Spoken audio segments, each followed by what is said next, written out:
আমরা জানি না যে কালকে আমার বাচ্চাটার মুখে কি খাবার তুলে দেব।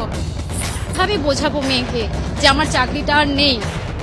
ছোট ছোট সন্তান আছে, তাদের মুখে আমরা তাকে কথা বলতে পারছি না। শিক্ষামন্ত্রী ব্যর্থ, শিক্ষা দপ্তর ব্যর্থ, পুরো সিস্টেমটা ব্যর্থ।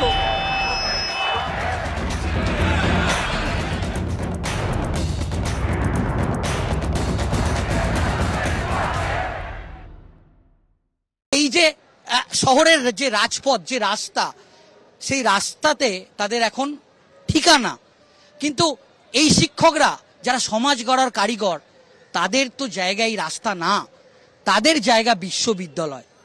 আমরা তাদের কথা বলবো, তাদের সঙ্গে একেবারে সরাসরি কথা বলবো।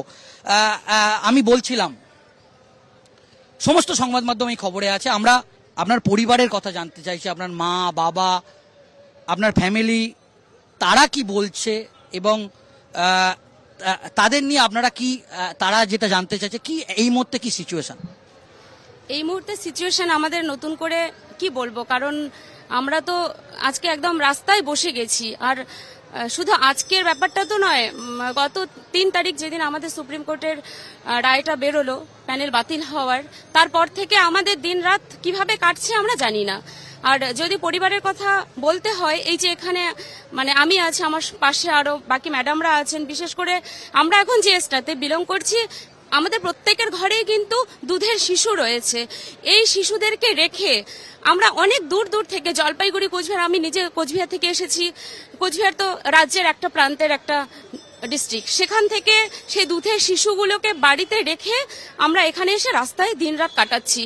আর পরিবারের কথা আর মানে বলার আর কোনো জায়গা নেই। এরকম আমাদের মধ্যে অনেকেই আছেন যারা একজন আর্নিং মেম্বার, যার আর্নিং এর উপর তার পরিবার চলে, তার বাবা মায়ের হয়তো ট্রিটমেন্ট, বাচ্চা কাচ্চার বিশেষ করে হয়তো বেসিক নিডটা আমাদের আজকে বন্ধ হয়ে গেছে। যে আমরা জানি না আজকে এইরকম পরিস্থিতিতে যদি আমাদের স্যালারিটা না ঢোকে, যেভাবে আমাদের চাকরিটা বাতিল হয়ে গেল, আমরা জানি না যে কালকে আমার বাচ্চাটার মুখে কি খাবার তুলে দেব।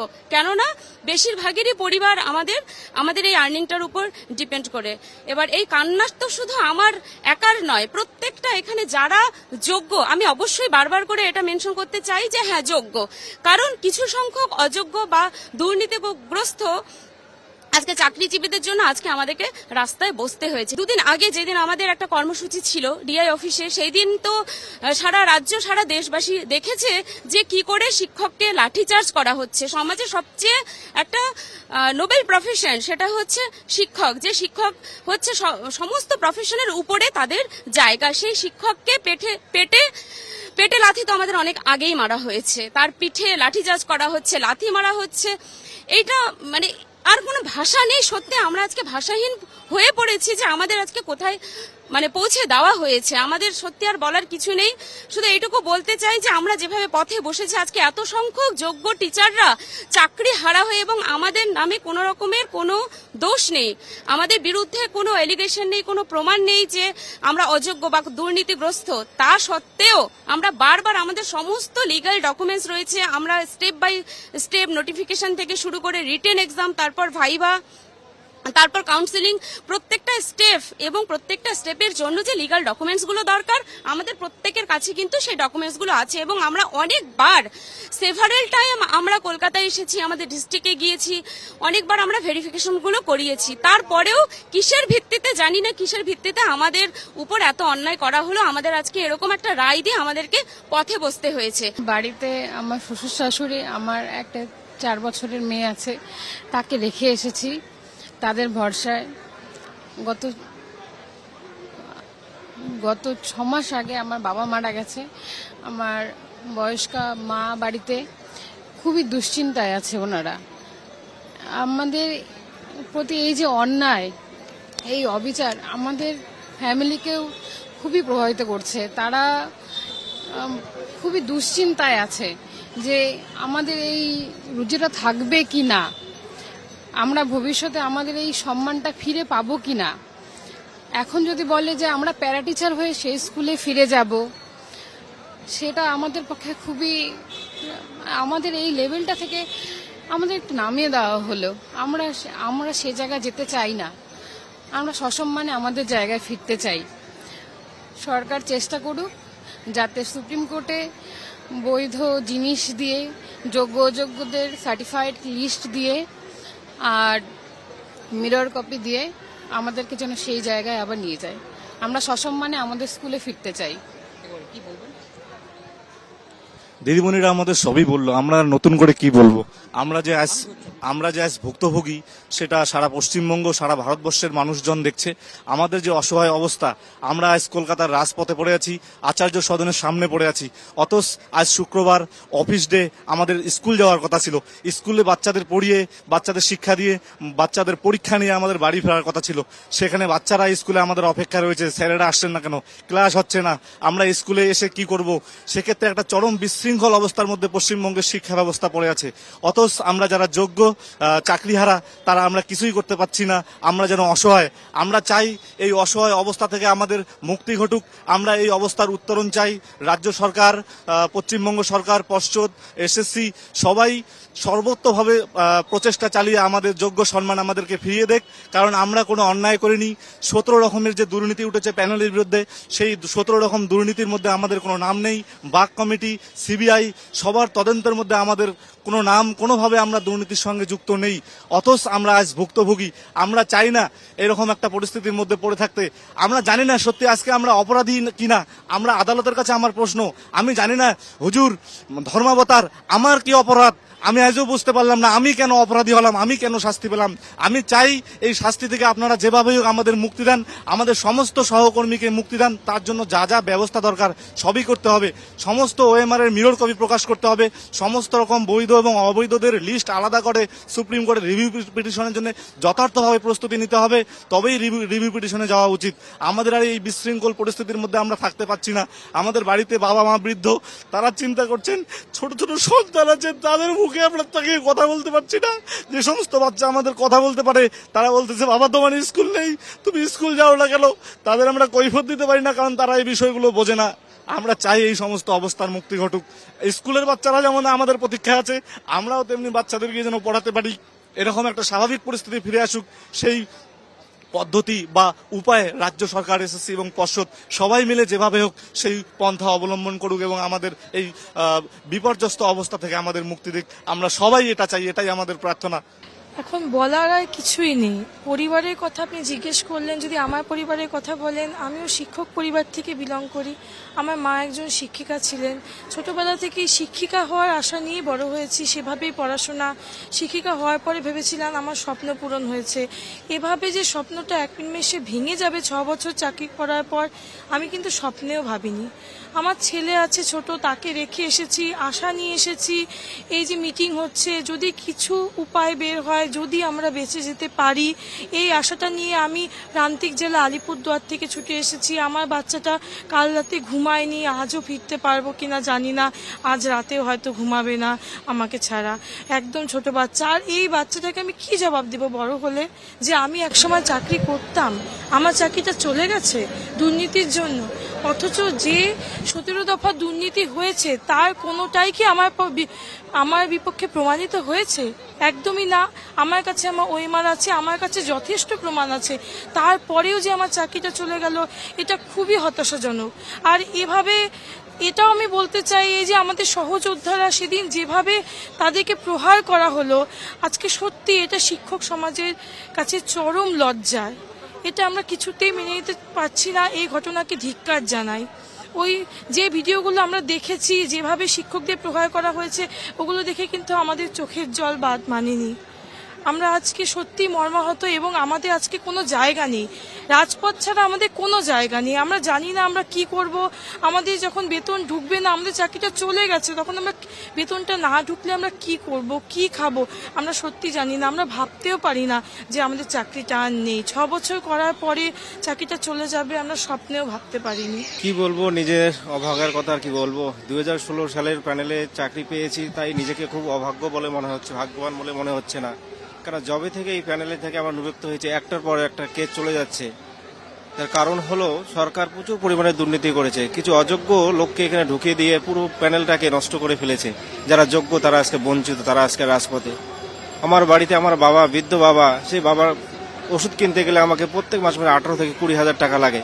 বাবা স্ট্রোক করেছে, মাকে আমার ওষুধ কিনে দিতে হচ্ছে 2 থেকে 2,500 টাকা, মানে প্রত্যেক মাসে আমাকে 22 থেকে 23,000 টাকা জোগাড় করতে হচ্ছে। আজ সুপ্রিম কোর্টের রায়ের ফলে আমার সেই চাকরি চলে গেছে। আগামী মাসে আমি কিভাবে ওষুধ কিনবো সে দিশা পাচ্ছি না, তাই পরিবার ছেড়ে আমি এখানে পৌঁছে গেছি রাজপথে। আমার একটা ছোট মেয়ে আছে, 5 বছরের মেয়ে। সেই মেয়ে আমাকে জিজ্ঞাসা প্রত্যেকদিন বলে, আব্বু তুমি স্কুল যাবে না? আমি মেয়েকে বলতে পারছি না যে আমার চাকরিটা নেই মা, আমি কিভাবে স্কুল যাব। এইসব কথা বলে আমি আর কেউ নিজের দুঃখ কাকে বলবো। আর এই সরকার প্রশাসন যদি আমাদেরকে না বাঁচায়, যোগ্য অযোগ্যের লিস্ট যদি না দেয়, 17 রকমের দুর্নীতি হয়েছে, সেই দুর্নীতিতে আমাদের কোথাও নাম নেই। তারা দ্রুত যোগ্য অযোগ্যের লিস্ট প্রকাশ করুক, প্রকাশ করে সুপ্রিম কোর্টে সার্টিফাই কপি জমা দিক এবং আমাদের সেই রায়টাকে রিভিউর মাধ্যমে ফিরিয়ে এনে আমাদের জীবনটাকে বাঁচাক। যদি তারা রায়টাকে পুনর্বহাল না করেন, যদি রেকটিফাই না করেন, তাহলে আমাদের বাঁচার আর কোনো পথ থাকবে না। আমাদের পরিবার সমুদ্র রাস্তায় এসে গেছি অলরেডি, এরপরে আমাদের আর জীবন থাকবে কিনা আমরা জানি না। এই বলে আমি আমার পরিবারের একমাত্র আর্নার। আমার একটি 9 বছরের মেয়েও আছে। তো এখন মেয়েকে স্কুলে ভর্তি পর্যন্ত আমি করতে পারছি না। মানে আমাকে ভাবতে হচ্ছে এই মাসটা হয়তো আমি যেন তেন প্রকারে আমি তাকে মেয়েকে ভর্তি করে দিলাম, কিন্তু আমাকে এটা ভাবতে হচ্ছে সে সামনের বছর আমি সেই খরচটা আদৌ চালাতে পারবো কিনা মেয়ের। আমি নিজে অসুস্থ, আমি নিজে, আমার হাই কোলেস্টেরল, আমি মাইগ্রেনের একজন পেশেন্ট। প্রতি মাসে আমার নিজের 3 থেকে 4,000 টাকার ওষুধ লাগে। বাড়িতে বয়স্ক মা বাবা আছে, তাদেরকে দেখাশোনা করতে হয়। মেয়ে জিজ্ঞাসা করছে, মা আমি কি ওই স্কুল যাব না? আজ প্রায় 2 সপ্তাহ মেয়ের স্কুল খুলে দিয়েছে, কিন্তু আমি একটা দিনও মেয়েকে পাঠাতে পারছি না। মেয়ে বারবার জিজ্ঞাসা করছে, মা আমি কেন স্কুলে যাচ্ছি না? আমার আরও তো ফ্রেন্ডরা যাচ্ছে, আমি কি ওই স্কুলে আর পড়তে পারবো না? আমার কাছে কোনো উত্তর নেই। আমি কিভাবে বোঝাবো মেয়েকে যে আমার চাকরিটা আর নেই? বললেও তো আমি সেটা, এত বাচ্চা আমি আমি তাকে বোঝাতে পারবো না। মানে এইভাবে আমরা জানি না আমাদের কি দোষ ছিল, মানে 2016 ST ক্যান্ডিডেট আমরা কি দোষ করেছি। তো আমি মানে মেয়ের প্রশ্নের উত্তর দিতে গিয়ে আমি কেঁদে ফেলছি যে আমি কিভাবে কি করব, আমি মেয়েকে কিভাবে বোঝাবো যে আদৌ আমি জানি না যে ওই স্কুলে আমি মেয়েকে পড়াচ্ছি, আমি সেটা পড়াতে পারবো কি পারবো না, বা কতদিন আমি চালাতে পারবো। আজ আমরা রাস্তায় এসে বসেছি, একদম ফুটপাতে রাস্তায় এসে বসেছি। এর প্রধান কারণ কি যদি জানতে চান, প্রথমেই বলতে হবে সরকারের অগাধ দুর্নীতি, যে দুর্নীতির কোনো সীমা নেই। এই দায় আপনাকে নিতে হবে, আপনি না চাইলেও এই দায় আপনার বর্তায়, কেননা আপনি কর্তৃপক্ষ, আপনার ওপরই এই দায় বর্তায়। আর আপনি যদি বলেন যে এসএসসি স্বশাসিত সংস্থা, তাহলে এসএসসি কে বলুন না আমাদের মিরর ইমেজগুলো প্রকাশ করতে। আমরা তো বারণ করিনি। আমরা যখন পরীক্ষা দিয়ে পাশ করেছি, আমরা কোনোদিনই বারণ করিনি যে আমাদের মিরর ইমেজ প্রকাশ করবেন না, বা আমরা এটা দাবিও জানাইনি। তাহলে উনি প্রকাশ করুক, ডিটেল লিস্ট প্রকাশ করুক, আমাদের কোনো অসুবিধা নেই। উনি কেন প্রকাশ করছেন না? ওনাদের কি কোনো ভয় আছে? আমাদের কিন্তু কোনো ভয় নেই। আমাদের ভয় নেই বলি আজকে আমরা এখানে এসে বসেছি যে আপনারা মিরর ইমেজ প্রকাশ করুন, আমাদের ভয় নেই। আমরা যোগ্য ক্যান্ডিডেট, আমাদের কারোর ওপর ভয় নেই, কোথাও ভয় নেই। আরেকটা কথা বলবো যে আমরা যেটা দেখছি যে রাজ্য প্রশাসন বা বিশেষ করে মুখ্যমন্ত্রী মমতা বন্দ্যোপাধ্যায় প্রথমে আশ্বস্ত করলেন যে আপনাদের কারোর চাকরি যাবে না, আমি আপনাদের পাশে আছি। কিন্তু তারপর থেকে যেটা দেখলাম যে যেভাবে মুখ্যমন্ত্রী মমতা বন্দ্যোপাধ্যায় বললেন যে আপনারা ভলেন্টিয়ারি সার্ভিস দিন, কিন্তু যখন আপনাদের শিক্ষকরা স্কুলে গেলেন তখন যে রেজিস্টার খাতায় আপনার রেগুলার সই করতেন সেখানে না সই করে দেখা গেল সাদা অন্য পাতায় সই করা হচ্ছে। এই যে মুখ্যমন্ত্রী মমতা বন্দ্যোপাধ্যায় বা প্রশাসনের যে বারবার যে কথাটা বলছে, কিন্তু তারপর যেটা দেখা যাচ্ছে সেই কথাটার এটা অন্য, এটা এই পুরো বিষয়টা নিয়ে কি বলবেন? দেখুন, এটা সম্পূর্ণভাবে একটা গাফিলতি, আমি বলবো সম্পূর্ণভাবে গাফিলতি। উনি কি বলছেন এবং সেটা কতটা কার্যকরী হচ্ছে এর মধ্যে কোনো মিল নেই। উনি একটা প্রচার করে দিলেন, কোনো একটা বলে দিলেন ক্যাম্পেনিং এ, কিন্তু সেটা প্রকৃতপক্ষে ঘটছে কিনা, বাস্তবায়ন হচ্ছে কিনা। আমি কোনো জিনিসকে আমি ভাববাদী মতবাদ দিয়ে নিজেকে প্রতিষ্ঠা করতে পারবো না, সেটা ভাববাদী মতবাদ, কিন্তু সেটা বাস্তবায়নের প্রয়োজন। উনি বাস্তবায়ন করতে ব্যর্থ হলেন। কথাটা তো সত্যি কথা। ইন্ডোরে বলার পর দিন যখন শিক্ষকরা যাচ্ছেন তখন যদি তাদেরকে সাদা খাতায় সই করতে হয়, তার মানে তিনি বাস্তবায়ন করতে পারলেন না, তিনি ব্যর্থ। শিক্ষামন্ত্রী ব্যর্থ, শিক্ষা দপ্তর ব্যর্থ, পুরো সিস্টেমটা ব্যর্থ। আপনি ভেবে দেখুন। আরেকটা যেটা দেখলাম যে পুরো আপনাদের সহকর্মীরা তাদের আজকে ঠিকানা রাস্তায়, আপনাদের কিন্তু যে ঠিকানা বিদ্যালয়ে। কিন্তু এখন যেটা দেখা যাচ্ছে যে আগামী দিনে আপনাদের এই একটা অনিশ্চয়তা দেখা যাচ্ছে, কারো পক্ষ থেকেই কোনো সঠিক কোনো সদুত্তর পাওয়া যাচ্ছে না। আপনার পরিবারের সদস্যরা আছে, তারা চিন্তিত, বাবা মা ছেলে মেয়ে, কি হবে আগামী দিনে, কি করবেন? সব থেকে বড় বিষয় হচ্ছে, দেখুন মুখ্যমন্ত্রী যে আমাদেরকে ডাকলেন ইন্ডোরে, আমরা ভেবেছিলাম হয়তো আমরা কোনো সদর্থক মতবাদ ওনার কাছ থেকে পাবো, কিন্তু যদি ভালো করে পুরো বক্তব্যটা শুনেন দেখতে পাবেন যে শুধুমাত্র মানে দু নৌকায় পা দিয়ে চলা, এটাও করবেন উনি, এটাও করবেন। উনি বলছেন আমি যোগ্যদের সাথে আছি, আবার পরক্ষণেই বলছেন আমি অযোগ্যদের ব্যাপারটাও পরে দেখছি। কেন? আপনাকে স্ট্যান্ড পয়েন্ট নিতে হবে, হলে যোগ্য অথবা অযোগ্য। যে অপরিসীম দুর্নীতি এবং অপরিসীম গাফিলতি শিক্ষা দপ্তরের তরফ থেকে আমরা পেয়েছি, এবং সব থেকে বড় এসএসসির তরফ থেকে পেয়েছি। যে নিয়োগ কমিটি যার ওপর ভরসা করে আমরা ফর্ম ফিল আপ করেছি, যার সততার ওপর ভরসা করে আজকে আমরা অ্যাপয়েন্টেড হয়েছি, সেই নিয়োগ কমিটি যদি এরকম একটা দুর্নীতি করে, তাহলে এর থেকে রাজ্যের কলঙ্ক আর কি হতে পারে বলুন? এটা রাজ্যের কলঙ্ক, দেশের কলঙ্ক, শুধু আমাদের নয়।